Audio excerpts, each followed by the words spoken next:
Beaucoup, M. Diallo. Je m'en vais d'abord, si vous me le permettez, vous remercier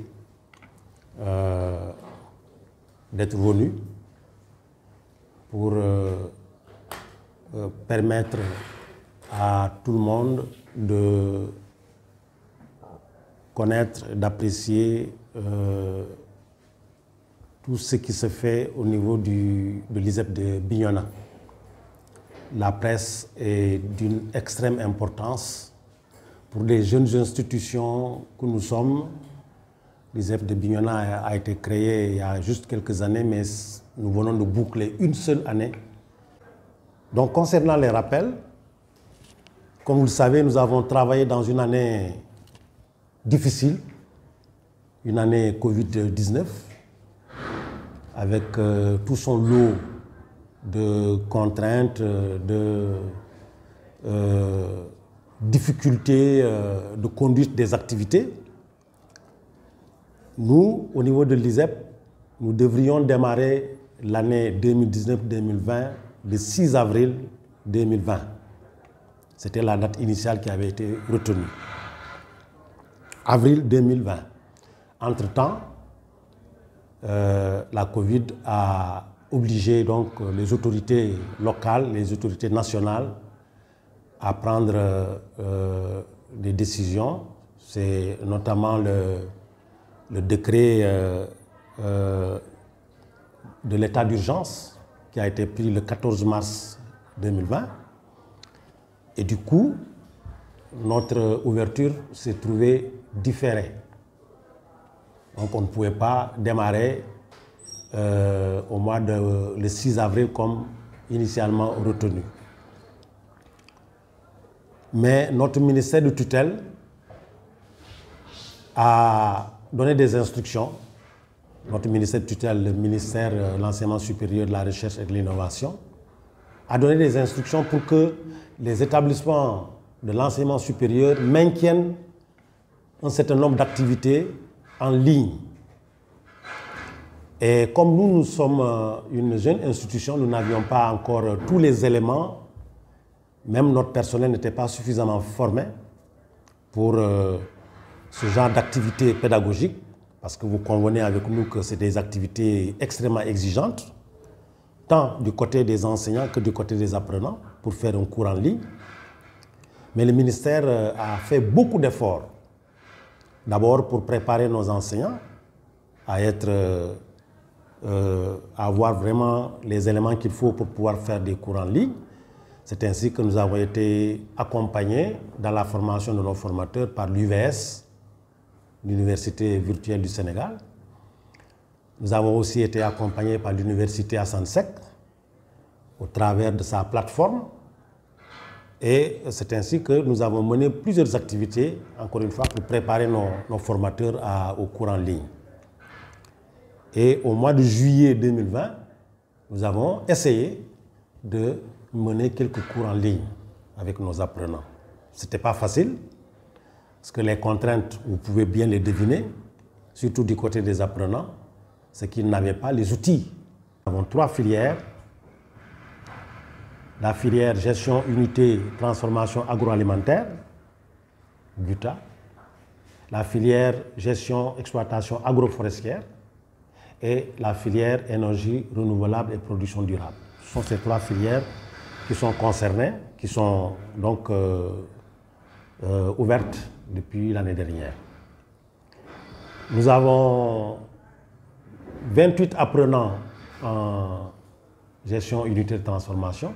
Donc, quand je dis 28 apprenants, c'est ceux qui ont terminé naturellement, qui sont allés jusqu'à la fin. Parmi les 28, il y a 19 filles et 9 garçons. C'est toujours bon de parler justement du genre, de voir un peu les ratios. Concernant la filière GEF, gestion, exploitation agroforestière, on a 19 apprenants, dont 8 filles et 11 garçons. Et en énergie renouvelable, on a 25 apprenants, 10 filles et 15 garçons. Ce qui donne un total de 72 apprenants dont 51% de filles. Donc, ici, à l'ISEP de Bignona, il y a un peu plus de filles que de garçons. C'est un très bon signe quand on sait tout ce que nous sommes en train de faire, tout ce que les autorités font, tout ce que les acteurs de l'entrepreneuriat font pour booster justement l'entrepreneuriat à travers justement cette couche vulnérable qu'est la femme.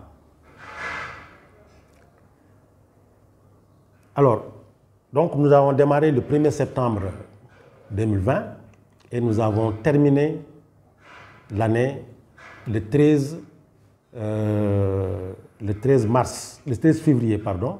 février 2020, soit 5 mois et demi de cours.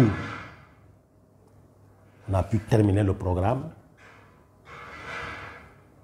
Dieu merci, vraiment, on a réalisé 100% du programme pour chacune des 3 filières. Tout le programme a été déroulé. Et concernant les résultats pour les apprenants, là aussi, nous avons quand même de réels motifs de satisfaction. Il y a eu environ 5 dans chaque filière qui devaient faire ce que nous appelons la remédiation. La remédiation, c'est ceux qui n'ont pas validé les unités, ce que nous appelons les unités d'enseignement et d'apprentissage, les UEA. Il y en a qui devaient reprendre parce qu'il faut valider toutes les UEA pour prétendre passer en classe supérieure. Si vous ne validez pas toutes les UEA, donc si vous n'avez pas le nombre, la note requise pour pouvoir valider, donc vous reprenez votre année. Parce qu'on ne passe pas sans avoir validé ces unités d'enseignement et d'apprentissage. Nous avons eu dans chaque filière environ 5. Précisément, il y avait, je crois, 4 en gestion unité de transformation, 4 qui devaient reprendre des UEA. Il y avait 5 dans la filière agroforesterie et il y a 6 en énergie renouvelable. Mais au finish, ils ont tous validé leur unité d'enseignement et d'apprentissage, ce qui fait que nous avons 100% de passage en classe supérieure. Grand motif de satisfaction et je dois, pour tirer encore un bilan, je dois dire que tout s'est très bien passé. Nous n'avons pas connu de perturbations majeures, surtout pas du côté des apprenants. Tout s'est très bien passé. On n'a pas rencontré de cas d'indiscipline comme ça pouvait être le cas. Mais vraiment, ça s'est très bien passé. Et aujourd'hui, nous constatons que